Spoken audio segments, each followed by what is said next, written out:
At the Christmas dinner table, my grandfather slammed his hand down hard. Why is a complete stranger in control of the multi-million-dollar cold storage and logistics company I bought for my granddaughter, Tabitha Lyons, froze the fork with a piece of turkey halfway to my mouth. His words hit like a thunderclap, silencing the entire room in an instant. The table had been lively just seconds before laughter, clinking glasses, the smell of roasted turkey and gingerbread cookies filling the air. My grandfather, Sidney, had just returned from a long business trip and was sitting at the head of the table. Then, out of nowhere, his palm crashed against the wood, making every wine glass tremble. He stared straight across the table, his voice low but sharp as a knife. Why is a stranger running the cold storage and logistics company in Texas that I purchased and put in Tabitha's name 4 years ago? I slowly lowered my fork, letting my eyes widen in what looked like total shock. My heart was pounding, but I kept my voice shaky and confused. "Grandpa, what are you talking about? I don't even have a single dollar in my own name. How could I possibly own a company?" The silence that followed was suffocating. My dad's knuckles turned white around the carving knife.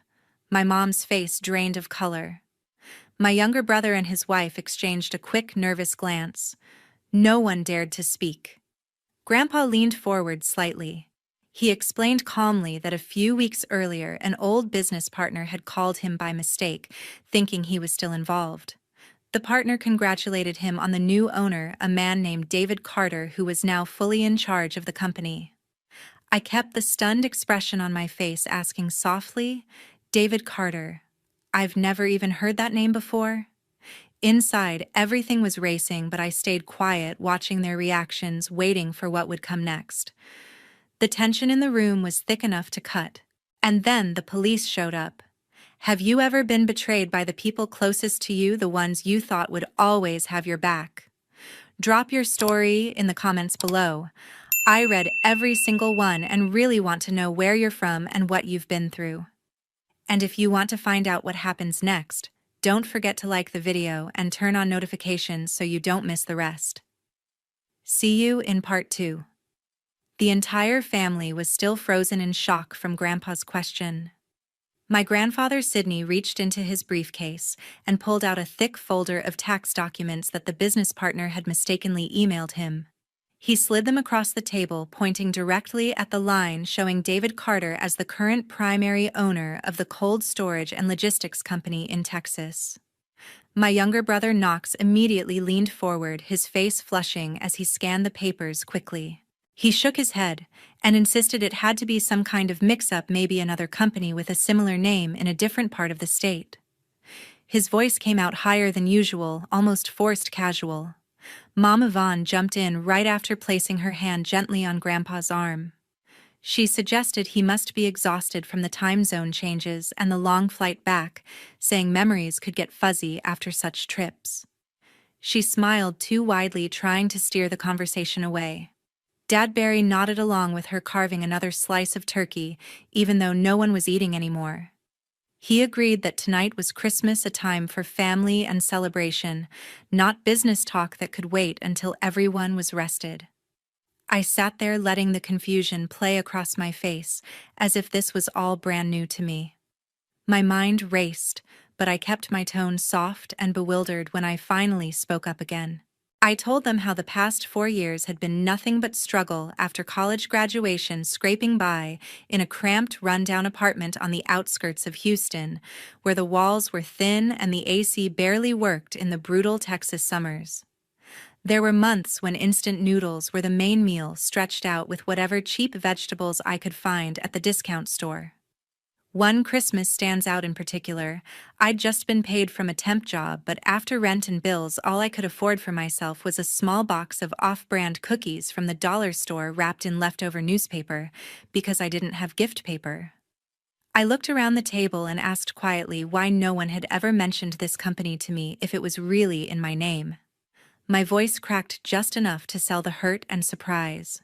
Grandpa Sidney picked up from there, explaining more about the mistaken call. The partner had assumed he was still overseeing things, and mentioned how well David Carter was expanding the warehouse facilities and securing new contracts for frozen goods transport across the state. Knox shifted in his chair, muttering something about how emails and calls could get crossed wires all the time in business.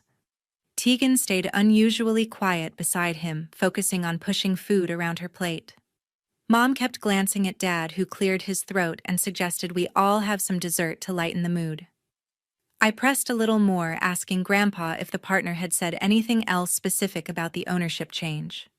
He recounted the conversation in more detail, the partner describing recent upgrades to the refrigeration units and new trucking routes that were boosting profits significantly. Each word seemed to make the air heavier, the festive lights on the tree suddenly feeling mocking against the growing strain. Dad tried changing the subject again, talking about how good the pie smelled, but his words fell flat. Knox avoided eye contact, staring at the documents like they might disappear if he willed it hard enough. Mom's hand trembled slightly as she poured more water into glasses no one was drinking from. I leaned back, folding my arms to hide how steady I was keeping them on purpose. The denials were piling up, vague excuses layering over each other without any real explanation. Grandpa didn't push too hard, yet just let the papers sit there as evidence no one could fully dismiss. The room stayed tense, everyone waiting for someone else to break the awkward standoff. Forks scraped plates occasionally, but no one was really eating. I could sense them scrambling internally for better ways to deflect their discomfort, growing with every passing second of silence. Grandpa still refused to drop the subject. Dad let out a long sigh, the kind he used when trying to sound reasonable during arguments. He carefully placed the carving knife beside his plate, the metal ringing softly against the china. Then he looked around at everyone, his expression a mix of concern and patience. He started by recalling how 4 years earlier, right after I graduated, Grandpa had generously placed the entire cold storage and logistics company, an established operation with warehouses outside Dallas and contracts across Texas, in my name, as a gift for my future. But at that time, he said I was only 22, fresh out of school, with no real-world business experience. Running something that size could have overwhelmed me, leading to costly errors or even loss of the whole asset. The family, he explained, had simply agreed to step in and handle day-to-day operations, temporarily shielding me from risks until I was better prepared. Mom picked up seamlessly, her voice warm but firm. She described their fear that unscrupulous partners might exploit my inexperience, or that poor decisions could drive the company into financial trouble, potentially bankruptcy. All they wanted, she insisted, was to safeguard Grandpa's thoughtful investment for my long-term benefit. Knox nodded vigorously from across the table, backing them up. He called it a collective family choice, purely protective. No one wanted to see me struggle with such heavy responsibility so early in life. Tegan sat quietly next to him, her fork idle gaze lowered to avoid the growing tension. I allowed the pain to surface on my face, brows furrowing as if processing betrayal for the first time. Leaning forward, I asked in a voice thick with emotion what temporary management actually entailed. Had they made decisions without my input? Why exclude me entirely if the intent was protection?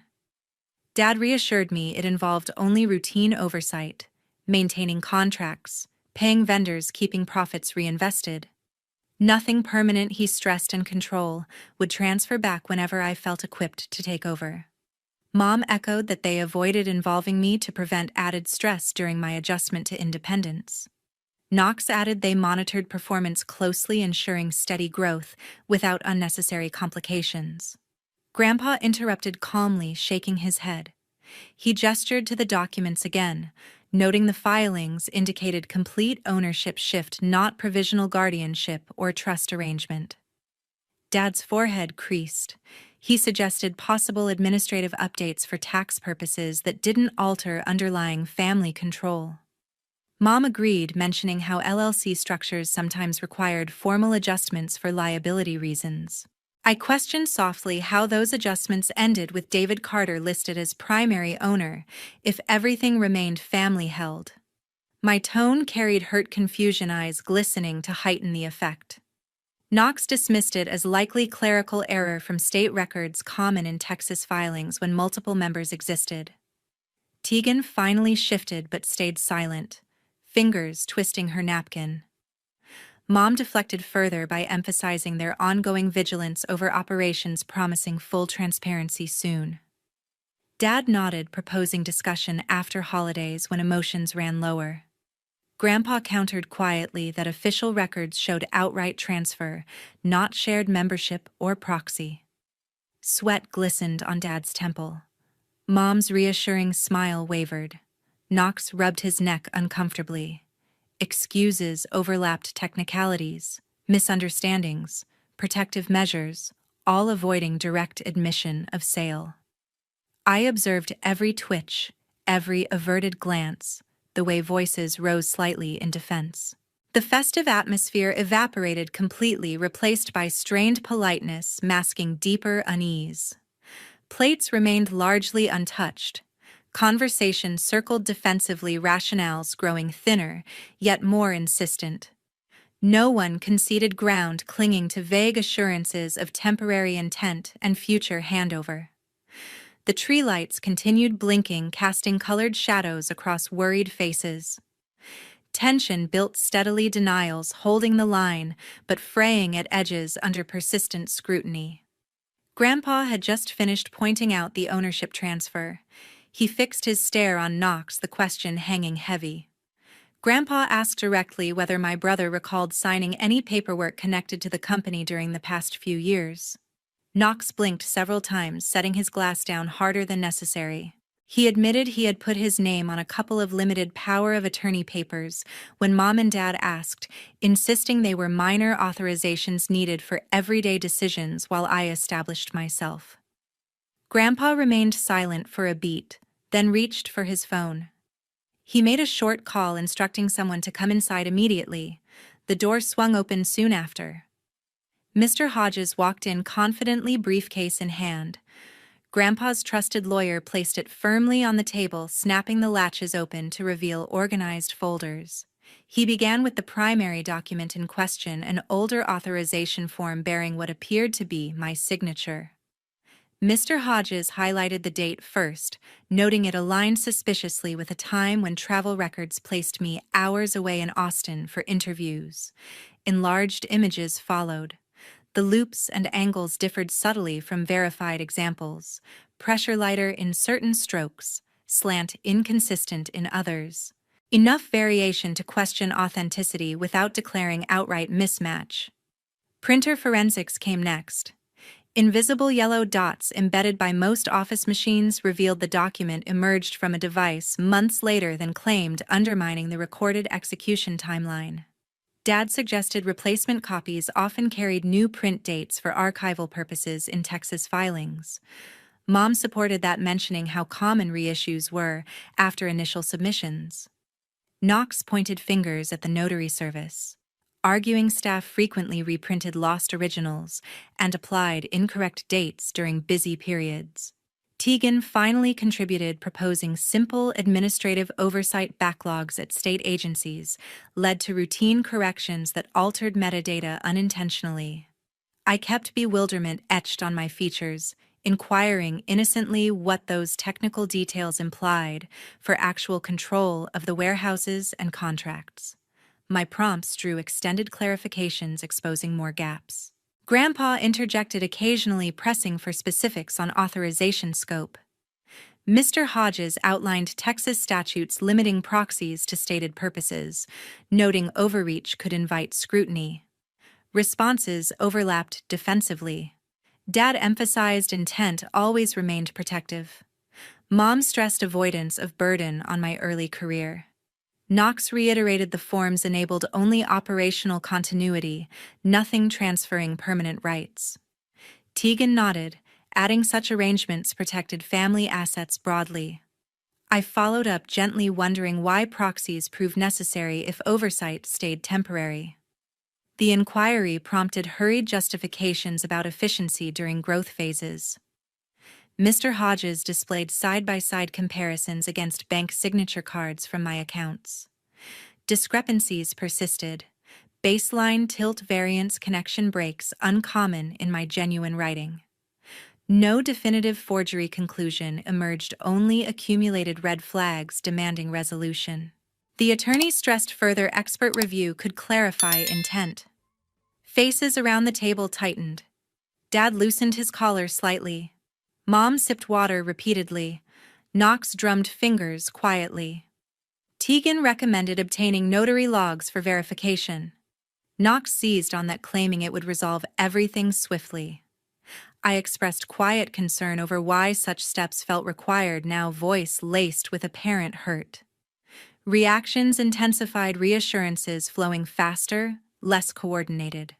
Grandpa observed calmly, allowing the doubts to settle. Evidence hovered at suspicion level, planting seeds without full accusation. Holiday decorations contrasted sharply with mounting unease. Defenses held, but cracks widened under examination.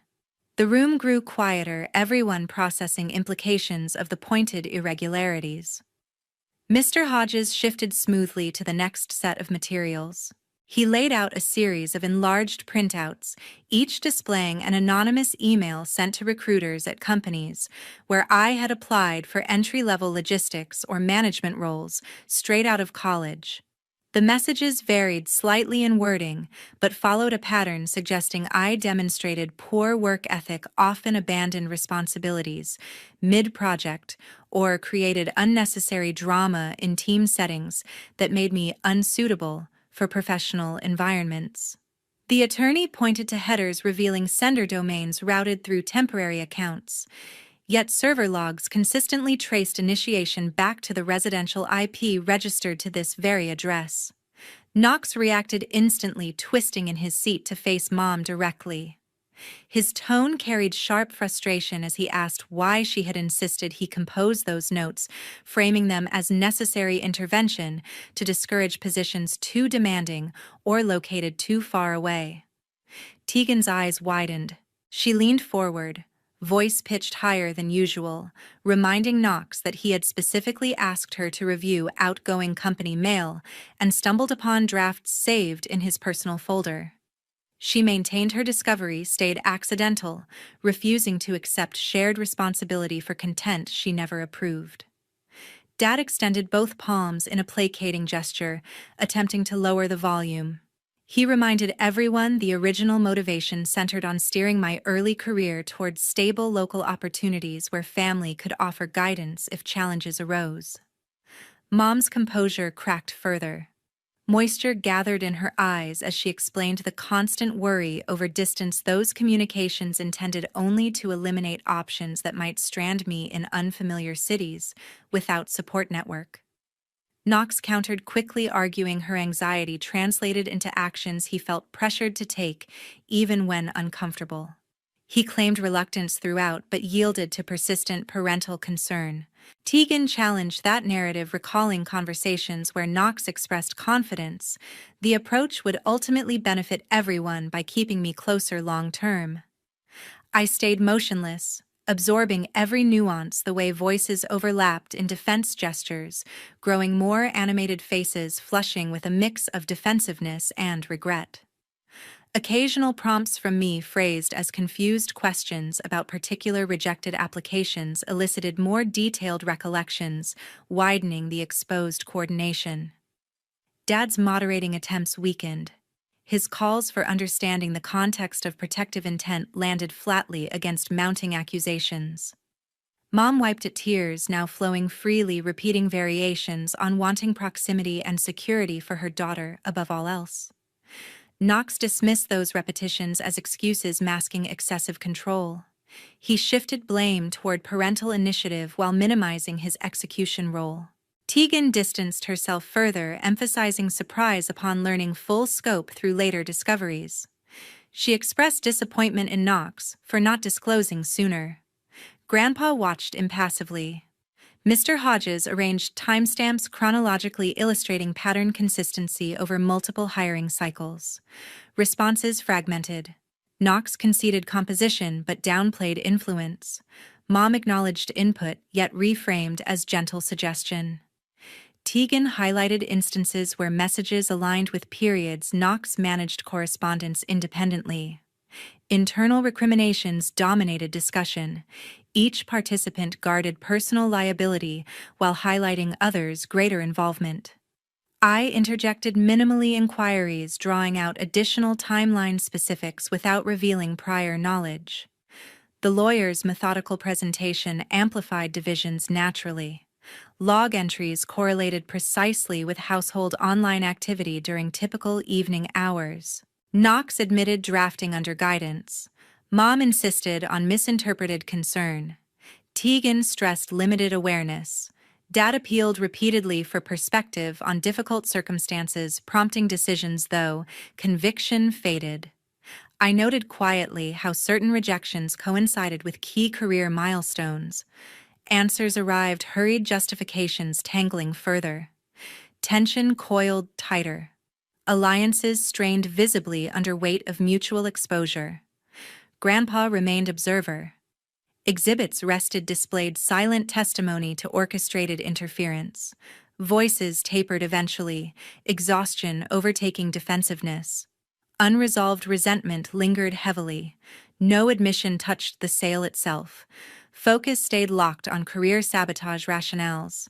The divide deepened palpably, fractures permanent beneath surface reconciliation attempts.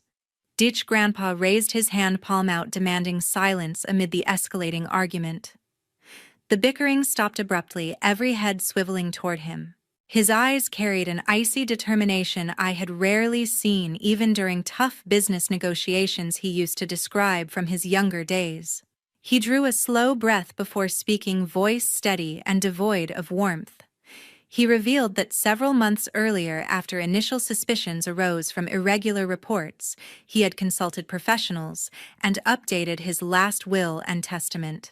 The new document revoked all previous provisions benefiting Dad, Mom Knox, or Tegan, redirecting the entirety of remaining assets, including properties, investments, and trusts, exclusively to me as sole heir.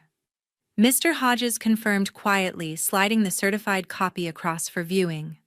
Notarized seals and witness signatures gleamed under the dining room light. The attorney then transitioned seamlessly to the concluding evidence. He displayed enlarged forensic comparisons of the contract signature transferring the cold storage and logistics company to David Carter.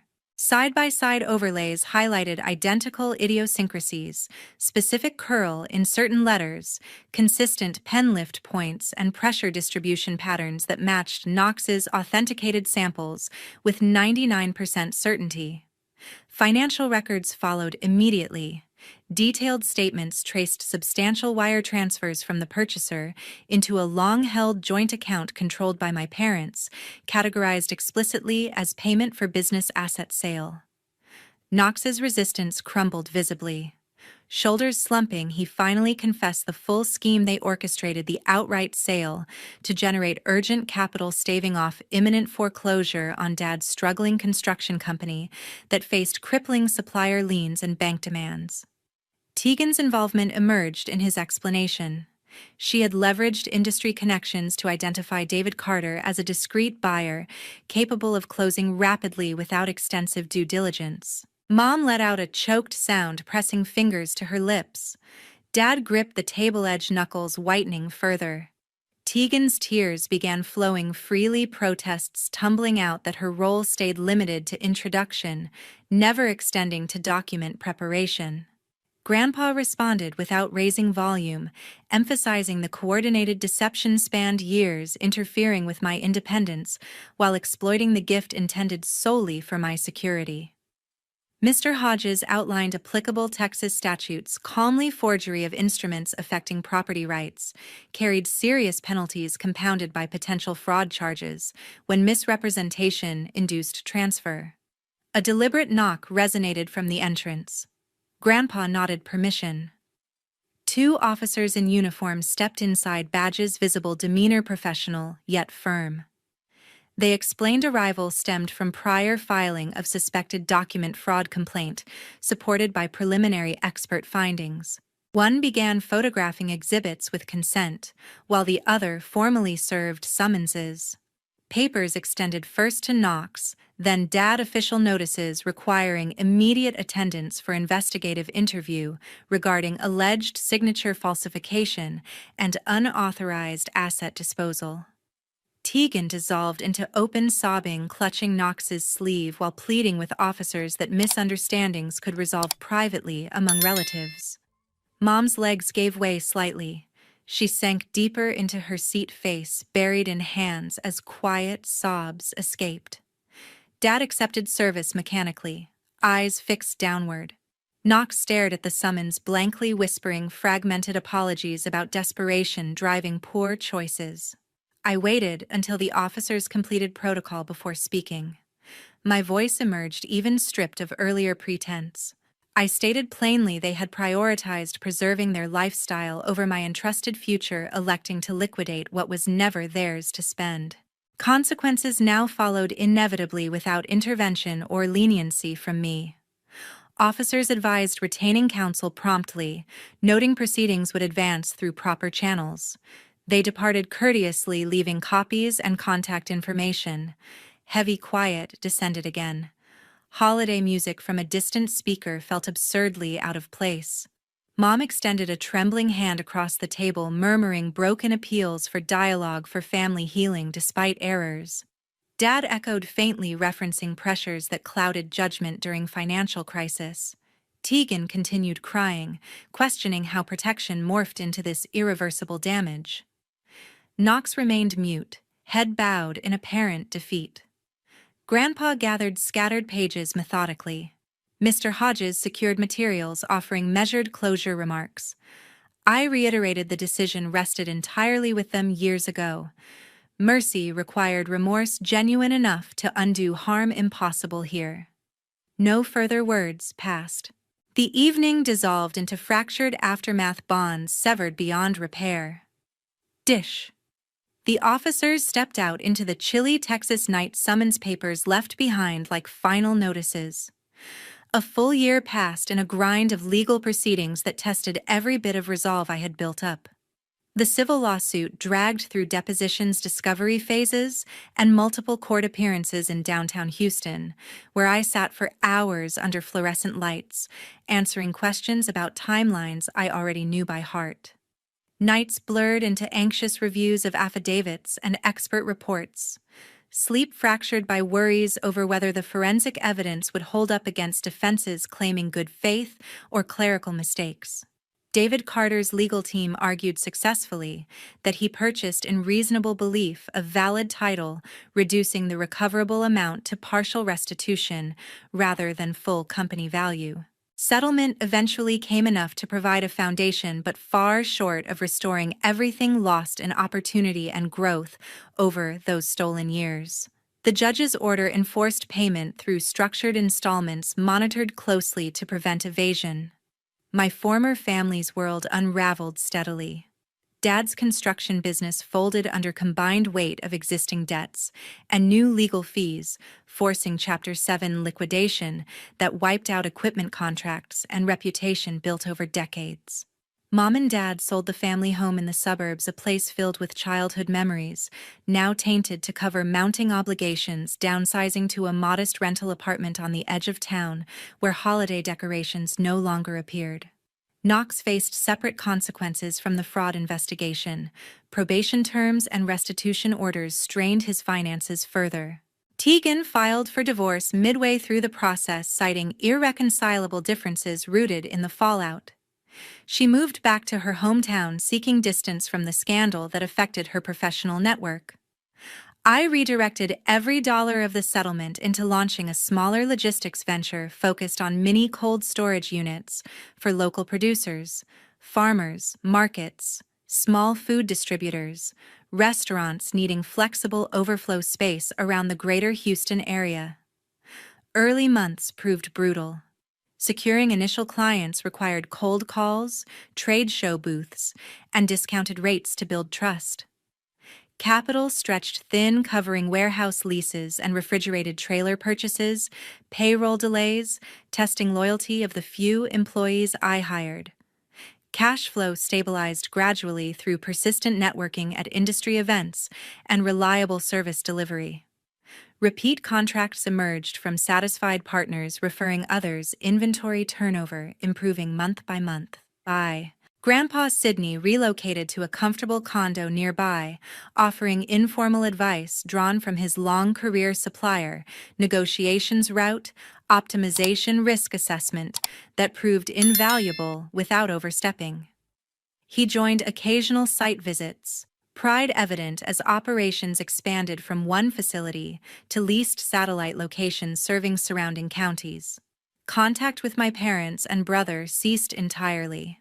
Blocked numbers prevented direct outreach, though occasional messages from Mom arrived via mutual acquaintances, brief apologies expressing regret, and hopes for eventual reconciliation.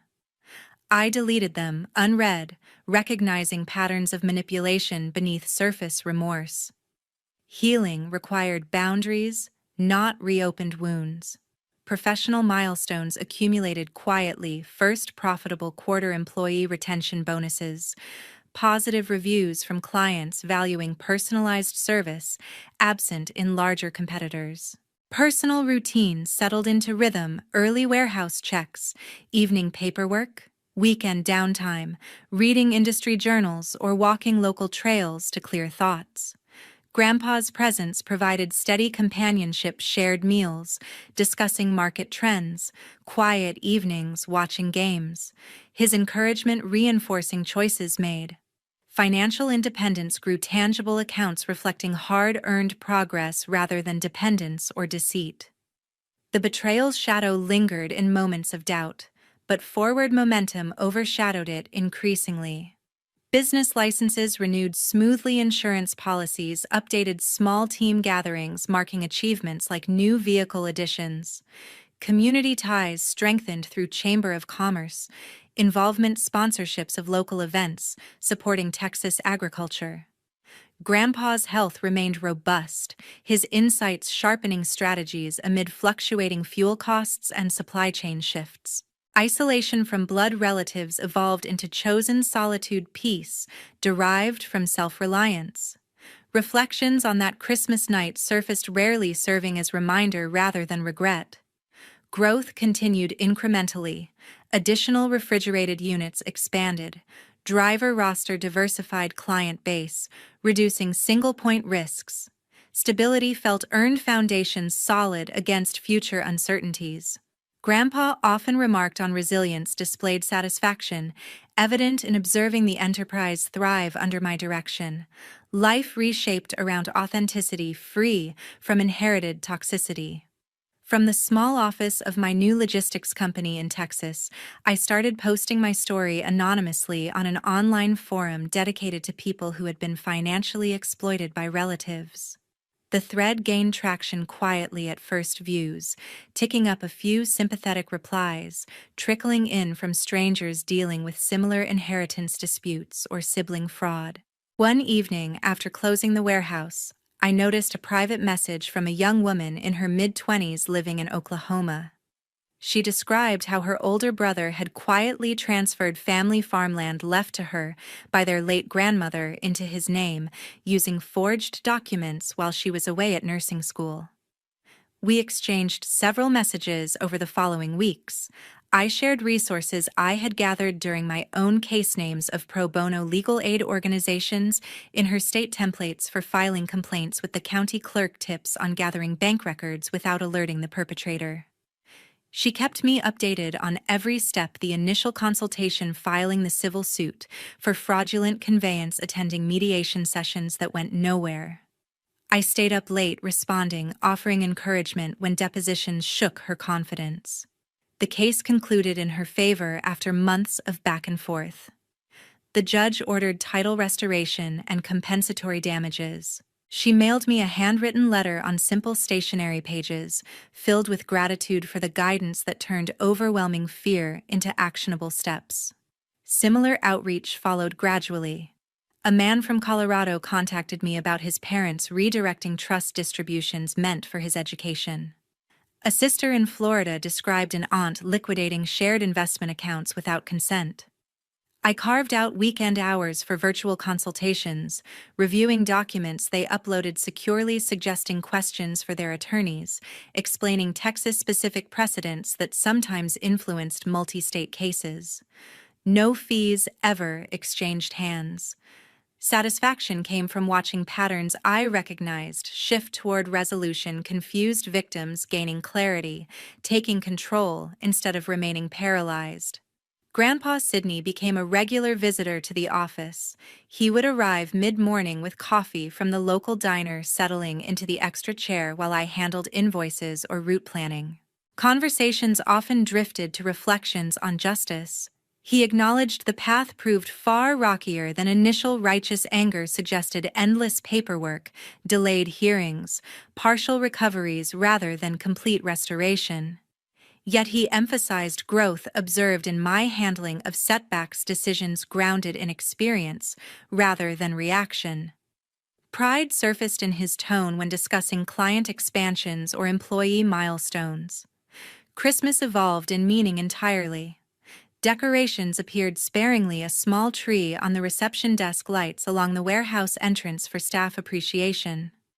The date no longer evoked forced gatherings or hidden agendas, serving instead as annual reminder to prioritize self-preservation. I viewed family through clearer lens now, connection earned through consistent respect, not assumed via bloodline. Forgiveness remained possible, but only toward demonstrated change, not repeated harm. Betrayal's sting dulled over time, replaced by purpose, derived from assisting others navigate similar darkness. Each success story reinforced the choice to sever toxic ties, allowing space for healthier relationships built on mutual trust. Grandpa frequently noted how the ordeal forged resilience unimaginable before. Quiet satisfaction accompanied watching the business thrive on integrity free from past shadows. The lesson settled: deep kinship carries no automatic entitlement to loyalty. Protection begins internally, boundaries essential against those proven unwilling to honor them. Cutting contact wasn't cruelty, it enabled survival, growth, eventual contribution beyond personal pain. Life continued forward, grounded in choices that aligned with hard-won values. Peace arrived not from reconciliation, but acceptance of reality and commitment to different standards. Helping others emerged as quiet redemption, transforming private wounds into shared strength. Grandpa's presence anchored daily routine, his wisdom complementing operational demands. The company expanded steadily, additional refrigerated units, broader delivery radius covering Central Texas corridors. Community involvement grew naturally, sponsoring local food bank drives, partnering with small farms for reliable cold chain needs. Personal fulfillment stemmed from independence, achieved purpose, discovered in supporting vulnerable individuals facing familial deception. Reflection brought clarity. Blood relation guarantees nothing. Character defines worthiness. The forgiveness withheld from unrepentant betrayers protected future well-being. Moving forward meant embracing self-reliance, offering aid, selectively living authentically. The journey, though painful, yielded maturity and direction unforeseen. Grandpa summed it best during one coffee break. Justice sometimes arrives incomplete, but personal evolution completes the victory. That perspective guided everything now: business decisions, outreach efforts, daily outlook. Christmas marked renewal, not loss, a day reinforcing vigilance and gratitude for chosen paths. The core truth remained private, yet profound: family earns its place. Absence of toxicity creates room for genuine connection. Life rebuilt on solid terms carried forward with quiet confidence.